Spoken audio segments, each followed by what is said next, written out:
Welcome to our 5 on 5. We're pleased to be joined by Dr. Lawrence Yun, Chief Economist from the National Association of Realtors, and Dr. David Crow, Chief Economist for the National Association of Home Builders.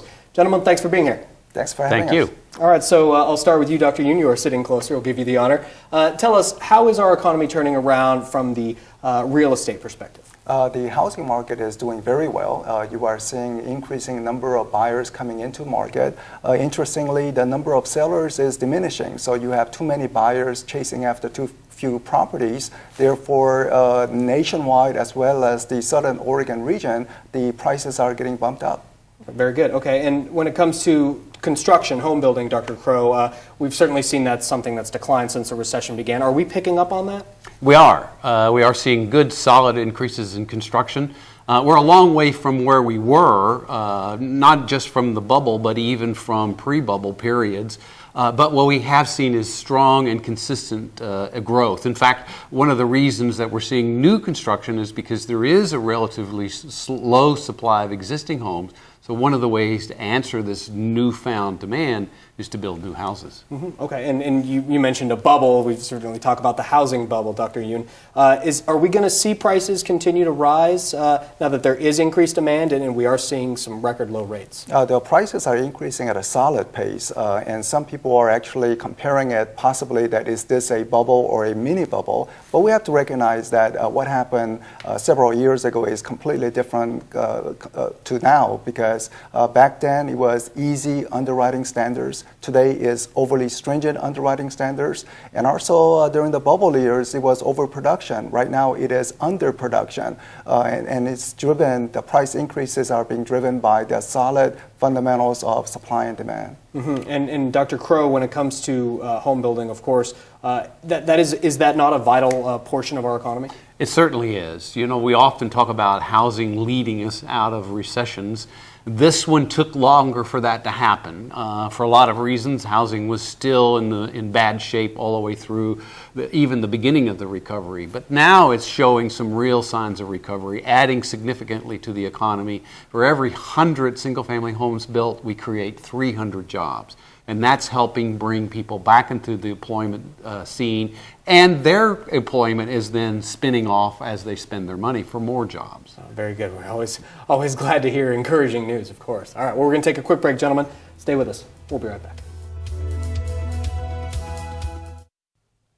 Welcome back to our 5 on 5. Again, we're here with Dr. Lawrence Yun from the National Association of Realtors and Dr. David Crow from the National Association of Home Builders. Again, Dr. Yun, I want to start with you talking about the risk for a housing market recovery. Is there one right now? Well, housing market is recovering very nicely, and I would say the only risk that could potentially derail the recovery is really coming from Washington, because there's some discussion about taking away some of the tax preferences for home ownership, as well as some of the new rules regarding mortgage underwriting standards. And that could become too stringent and limit the number of buyers coming into the market. So I would say from Washington perspective, do no harm. That will be the best policy for housing market to continue to recover, because it's adding to the economic growth. Mm-hmm. And are we seeing a lot of people renting now versus buying? Is that something you're seeing? The rental population as well, but many of the good renters want to buy a home, yet they cannot obtain mortgages. That's the problem. And so hopefully some of the good renters could begin to qualify for the mortgages, stay well within the budget. They will be successful homeowners. And when it comes to building, Dr. Crow, is apartments versus single-family homes, what are you seeing there? Yeah, that same phenomena of a lot of the newly formed households, relatively young people, are going into renting because they can't get a mortgage, because they don't have a sufficient down payment, because their jobs are a little more tenuous than they used to be. Mm-hmm. And so actually our apartment construction progress has been much better than the single family construction, and really took off 2 years ago and continues to rapidly advance. Single family construction has only recently begun that revival. Mm-hmm. And we're running short on time, so I want to ask each of you a general question. Dr. Crow, since we're with you, we'll continue here. Do you find that there are encouraging signs as we move forward through 2013? Yeah, we've had a nice, strong, solid 2012 in terms of construction. Our single measure of construction is housing starts.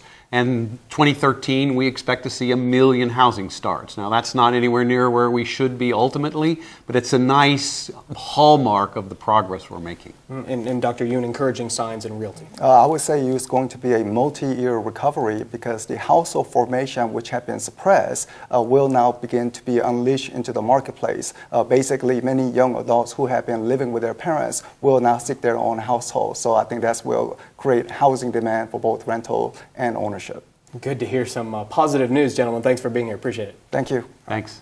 Stay with us. We'll be right back.